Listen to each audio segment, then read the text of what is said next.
Yosh, bienvenue sur Manga Corp. Aujourd'hui, on parle encore d'un isekai. Chillin' Life in a Different World. C'est un isekai que je connaissais depuis un petit moment, comme beaucoup d'isekai finalement, mais je m'attendais pas à ce qu'il arrive si vite, parce qu'il n'y a pas énormément de chapitres de sortie, du moins traduits en français, et c'est vrai que Meian nous fait une très bonne surprise. De toute façon, Meian en ce moment, voilà, ils arrêtent pas d'annoncer plein de choses assez différentes, mais on a eu quand même pas mal de isekai, pas mal de trucs fantastiques un petit peu. Et là, on a un isekai, et ça fait plaisir, surtout que c'est pas n'importe quel isekai. Bon, il n'est pas incroyable, il ne sort pas plus du lot que ça, mais en tout cas, voilà, il est très bien maîtrisé, et il apporte pas mal de petits trucs, on va en parler. Alors déjà, première particularité, c'est un isekai, mais il n'y a pas de terrien. En effet, le héros, Banaza, eh bien, il vient d'un autre monde, mais d'un autre monde fantastique, où la magie existe, où les hommes bêtes, les plusieurs races type elfes ou ce que vous voulez existent. Donc finalement, on part d'un monde fantastique pour arriver dans un autre monde fantastique lui aussi. Alors oui, sur le pourquoi de l'invocation, on peut pas faire plus classique, il a été invoqué par le roi pour tuer le roi démon.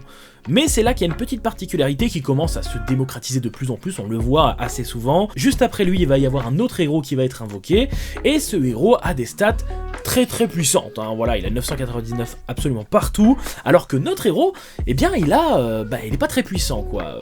Vraiment, il a des stats d'une personne lambda. Donc là, vous devinez ce qui va se passer, il va se faire chasser du royaume, pas si méchamment que ça, hein. En plus en mode tiens, on te donne de quoi survivre, et tu dégages. Donc il se retrouve dans une forêt assez loin du royaume, et surtout vraiment tout seul, c'est-à-dire qu'il n'y a pas de village à côté. Voilà, bref, il va devoir se débrouiller par lui-même. D'ailleurs, il se retrouve confronté à un monstre assez rapidement, un slime, qu'il arrive à battre sans trop de difficulté, et donc il monte de niveau. Et c'est là que tout bascule, parce que le héros, eh bien c'était pas l'autre avec ses stats à 999, mais notre héros qui en fait a des stats infinies. Bon, il le sait pas, et je crois qu'il le saura jamais, parce que vous allez le voir, il n'arrive pas à capter qu'il est très puissant, parce qu'on lui a dit directement tu es nul, il passe d'un niveau, et bizarrement ses stats deviennent infinies.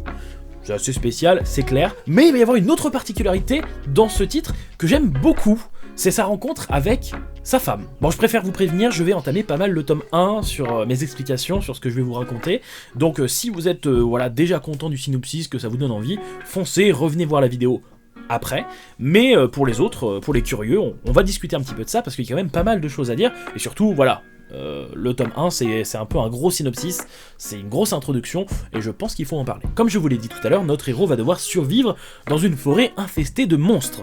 Bon, en fait, plus trop maintenant, étant donné que quand il a monté de niveau et que ses stats sont devenus infinis, il y a une petite voix, peut-être une aide pour les héros, je ne sais pas, qui va lui proposer en fait de nettoyer, grâce à un sort sacré extrêmement puissant, la forêt pour que en fait les démons meurent tout simplement.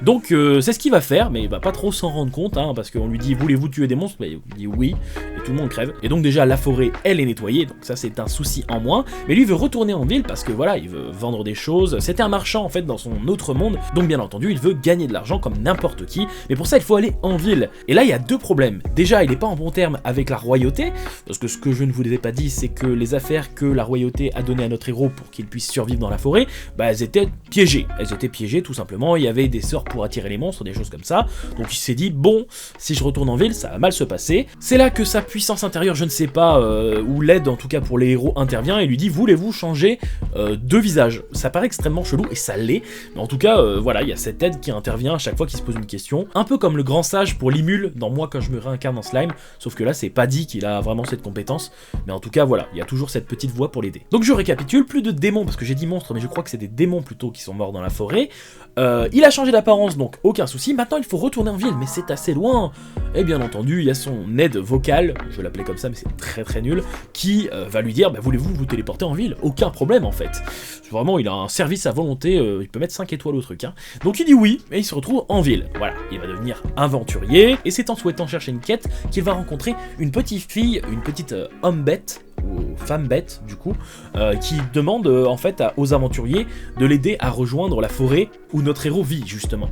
Personne ne souhaite l'aider parce que évidemment elle a peut-être pas de sous, je ne sais pas, mais en tout cas lui il va vouloir l'aider, et il se retrouve à amener cette femme bête avec d'autres aventurières, mais je vous passe les détails, dans sa forêt via une téléportation. D'ailleurs les aventurières vont être un peu abasourdis étant donné que la téléportation est un sort de haut niveau et notre héros voilà, la maîtrise sans le vouloir finalement. Mais c'est alors que la mission mission est remplie, que les aventurières qui sont venues avec notre héros, pour escorter le petit groupe, s'en prennent à la fille aux oreilles un petit peu félines. Donc on se demande tout de suite pourquoi, mais en fait c'est tout simplement parce que cette jeune fille était en fait un démon, et pas n'importe quel démon, parce que c'est la petite sœur d'un des 4 généraux du roi démon. Fenris, une énorme louve, sans doute qui vient du Fenrir, qu'on connaît de plus en plus finalement, qui va attaquer notre héros et les aventurières, sauf que notre héros, je vous le rappelle, il est surpuissant, même s'il ne le sait pas. Il téléporte les aventurières, et via un sort de gravité, arrive à battre Fenris. Étant donné que c'est quelqu'un de très gentil, il ne va pas la tuer, et elle, évidemment c'est un démon avec beaucoup de fierté, et bien elle va vouloir le suivre comme maître. Parce que, bien entendu, maintenant sa vie lui appartient. Sauf que lui, notre héros, ça l'embête d'être appelé maître en permanence, donc finalement, il va lui demander de l'épouser. Et donc voilà le synopsis, tout en spoilant un petit peu, on va pas se mentir, mais je trouve qu'il fallait en parler, surtout par la suite, où je vais vous donner mon avis, parce que voilà, cette histoire, cette relation avec Fenris, c'est vachement intéressant, mais du coup... il fallait que je vous en parle. Mais du coup, je vais vous donner mon avis en commençant par l'univers. Bon, ce dernier est assez classique, on a souvent des héros qui, finalement, se retrouvent à être trahis, entre guillemets, par le royaume, donc... Des fois ils veulent se venger, des fois pas du tout. Bah, lui c'est pas le cas par exemple, parce qu'il a eu de la chance. Sinon on a aussi la particularité du héros qui, oui c'est un isekai, mais je rappelle, il n'est pas terrien, donc il vient d'un monde déjà fantastique. Donc déjà on a très peu de découvertes, dès qu'il voit quelque chose, à part par exemple le fait qu'il y avait des esclaves dans son monde, que tous les hommes bêtes étaient traités comme des esclaves, alors que dans ce nouveau monde, c'est pas le cas. Donc il y a des petites choses comme ça qui changent au niveau des lois, peut-être au niveau de la technologie, je ne sais pas. Mais en tout cas par exemple, on n'a pas un terrien qui va pouvoir... utiliser des connaissances d'une civilisation un peu plus évoluée sur ce monde moyenâgeux, donc ça sera pas possible. Donc je ne sais pas comment va être exploité ce côté isekai, pour l'instant à part le fait qu'il soit extrêmement puissant, il n'y a pas grand chose, mais je me dis pourquoi pas. Et puis ça me permet de mettre isekai dans le titre, et là tout de suite ça fait plus de vues. Ne mentez pas, vous avez cliqué pour ça. Du coup parlons un petit peu du héros, je disais qu'il était mature mais il est aussi très gentil, par exemple dans son ancien monde, il était contre l'esclavage, alors que c'était répandu, c'était totalement répandu. À part ça on peut soulever le fait qu'il est très chill, il a pas envie, c'est dans le titre finalement, il a pas envie, il a pas très peu d'ambition, bah c'est pas très grave en soi, je pense qu'il va pas avoir à tuer le roi démon, enfin je vous dis ça mais je connais un peu la suite. La seule chose qui peut être frustrante par la suite, c'est le fait qu'il ne comprenne pas ses pouvoirs, qu'il va avoir du mal à se mettre en tête, oui je suis surpuissant. Et ça va être lent, pour l'instant moi j'avais pas atteint ce moment-là, donc j'espère qu'un jour il va se dire « Ok je suis trop fort, effectivement ». Parce que pour l'instant c'est pas le cas, et c'est dommage, parce qu'il pourrait être encore plus classe que ça. Pour ce qui est des personnages secondaires, j'en ai relevé 2 importants, même si les aventurières qui sont fait attaquer par Fenris seront importantes par la suite. Et on a d'ailleurs du coup Fenris, qui est bien entendu très importante dans l'histoire, étant donné que c'est la femme de notre héros, elle est sur la couverture, etc. C'est d'ailleurs la grosse particularité du titre, aussi le fait qu'il soit accompagné comme ça, et c'est d'ailleurs très intéressant.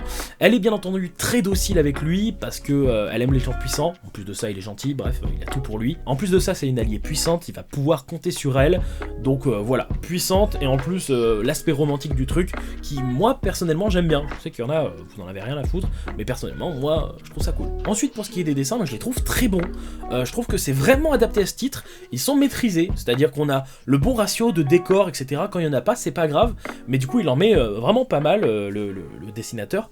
J'ai beaucoup aimé les dessins, voilà, je trouve qu'ils sont très propres. Donc voilà, pour conclure, c'est un isekai que j'aime beaucoup de par son héros mature, bien évidemment puissant, même s'il peut être frustrant parce qu'il faut qu'il comprenne ce con qui est puissant. On a aussi Fenris qui est vraiment très attachante, le fait de jouer la démone surpuissante mais amoureuse, bah ça va être cool, du moins personnellement j'aime beaucoup. En plus ça va pas mal avancer, il va y avoir d'autres personnages, etc. Vraiment j'ai hâte de lire la suite, c'est des bons isekai que j'aime bien. Alors c'est pas un titre qui va sortir du lot, un isekai incroyable, mais en tout cas vous avez passé un bon moment, j'en suis sûr, c'est bien maîtrisé, c'est stylé, et puis si vous aimez des œuvres fantastiques, c'est fait pour vous. Donc voilà, je pense que j'ai tout dit, n'hésitez pas à mettre votre avis en commentaire, bien entendu, et moi je vous dis à bientôt sur Mangaka, comme d'habitude, Yosh.